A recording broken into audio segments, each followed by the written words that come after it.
Magic Johnson says he was blown away by Donald Sterling's comments about his health, those aids, as Donald Sterling said, and of course his involvement in the black community. And Magic says that he thought he and Donald Sterling were friends, which made these comments even more disappointing for him. I want to play a little more for you of his exclusive interview with Anderson Cooper. Do you have any advice to Donald Sterling? I mean, what would you say to him? I would say he finally apologized, but he still hasn't apologized to me personally. But that's okay. Even if I don't get it, I'm fine with that. I would just, look, you're 80 years old. You've had a tremendous life, right? And you're going to benefit whatever the price tag is from this team selling. Just go ahead and enjoy the rest of your life. You know, you're fighting a battle that you can't win. And then you're putting your family in a tough situation as well. It's not just him. He's making all his family members look bad by going out saying these things about myself, African Americans, on and on and on.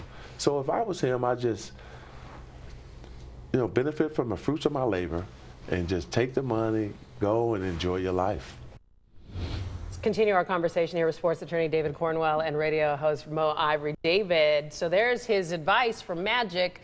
Take your money, go enjoy retirement, enjoy life. You think that's likely that Sterling's going to actually do that? Absolutely. He's out. He's out. But do you think he won't put up a fight? Even if he puts up a fight, he's out. I think that by the beginning of next season, Donald Sterling will no longer be the owner of the Los Angeles Clippers. Now, if he's involved in a lawsuit, that's something else. It's collateral. But the NBA is committed Bottom line. to getting him out. I guess especially now. Mo, I get the sense you're not satisfied here. You've been saying that this whole issue has brought up some discussions we need to be having.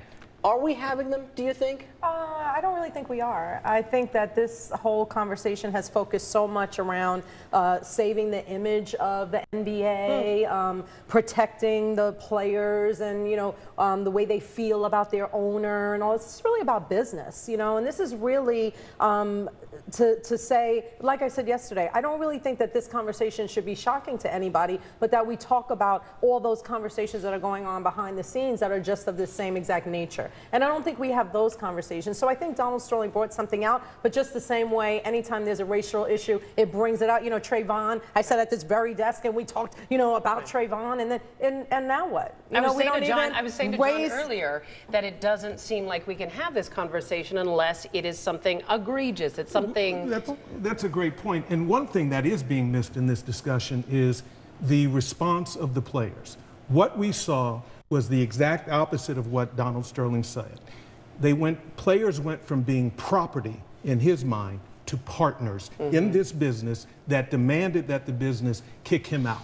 And I think that's a significant development for what unions and players have represented in professional sports over the years. I even thought it was interesting how Magic Johnson said he would never go to another Clippers game, and then, a couple of days later, there he was at the Clippers game. So, I think that, we kind of put when there's something that interests us enough, we kind of can put the things aside, and we can go ahead and, he said, I wanted to support Doc Rivers and the players. Well, you're a basketball guy. You wanted to go, and so what you said wasn't really relevant anymore. There are no heroes in this to you, Mo, I get the sense. No, I think there were a lot of bigger issues, and I think we're brushing, I got on you a little bit because you're so pro-Magic, but there's a lot of different issues, and maybe not to bring up right now, but this is a doorway to start a conversation that we constantly do not have, and we try to pretend like we want to have it, but like you said, Michaela, it only comes up and then the door closes. But that's only half the story. I'm not just pro-Irvin.